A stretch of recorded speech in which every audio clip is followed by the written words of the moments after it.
بسم الله الرحمن الرحیم. السلام علیکم مینوالو. وسکرنی ما د کرنی ټي په شیشه باندې نیغه تاسو ته مخاطب یم. د کتابونو په لړۍ کې نن را سره د لطف الله خیال صاحب کتابونه دي چې په هغې به خبرې اترې کوو. د هغوی یو کتاب د لاس کرښې دا د افسانو کتاب دی او په دې کې 38 افسانې موجودې دي. دا یو ښه کاوش بولم ځکه چې د نظم نه زیات د نثر ضرورت دی. د هغوی بل کتاب چې هغه هم د افسانو دی د هغوی نوم دی پیتاوی چې په دې کې 33 افسانې موجودې دي او دا هم یو ښه کاوش بولم. دا تاسو لیدی شئ. د هغوی لومړنی کتاب چې هغوی کوم لیکلی و د هغوی نوم دی د ګلونو په موسم کې. تاسو دا کتی شئ. دا چې کوم دی دا د نظم کتاب دی چې په دې کتاب کې هم نعت غزل او نظم راځي. د دې کتاب نه به زه اوس انتخاب یم.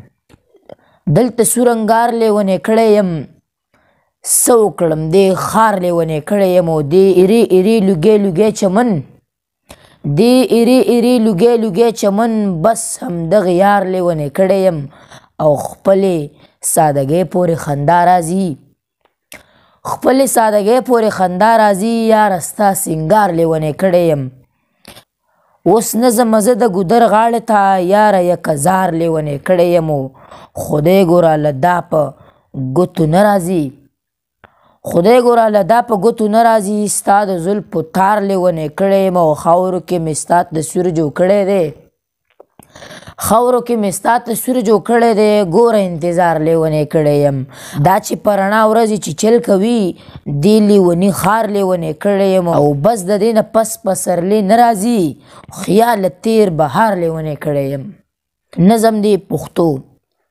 ای خړې خړې خاورې ستا بلها خوږې کیسې دي ای خړې خړې خاورې ستا بلها خوږې کیسې دي زه ویاړم په دې چې مورکۍ مې پښتنه ده پښتو مې کلی چم دی هم جومات هم مې حجره ده او پښتو مې د سپرلي د سباون ښکلې نغمه ده پښتو مې د فکرونو د ښکلا د بوډۍ ټال دی او پښتو مې د رڼا د پلوشې ړومبۍ چپه ده او پښتو مې د ربابو د منګي د ټنګ اواز دی پښتو مې د شپونکي د شپېلې وتې یو نغمه ده پښتو په مازدیګر کې د ځوانۍ مستې رمې دي او پښتو د ځواني بڼ کې یو خوشبوي شاندې وږمه ده پښتو مې د میرویس او ایمل خان د پټکي ول دی پښتو مې د خیبر او تاترې جګه شمله ده او پښتو مې د آمو د اباسین مستې چپې دي او پښتو مې د میوند د ملالۍ خوږه ټپه ده پښتو مې د شیرشاه او احمدشاه د زړه ارمان دی پښتو مې د نجیب او باچا خان یو فلسفه ده او تهذیب دی ثقافت دی هم می ننګ هم می ایمان دی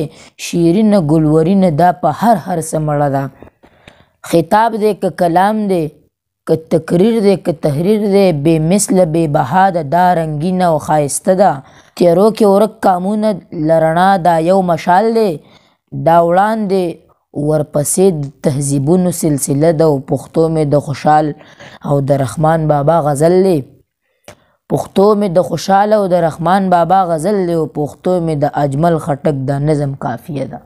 نو مینوالو دا وه زموږ نننۍ خپرونه چې تاسو کتله چې کومه د لطف الله خیال صاحب په کتابونو باندې وه.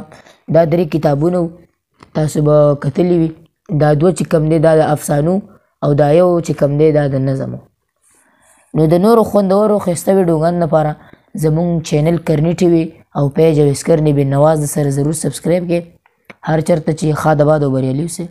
د الله په امان.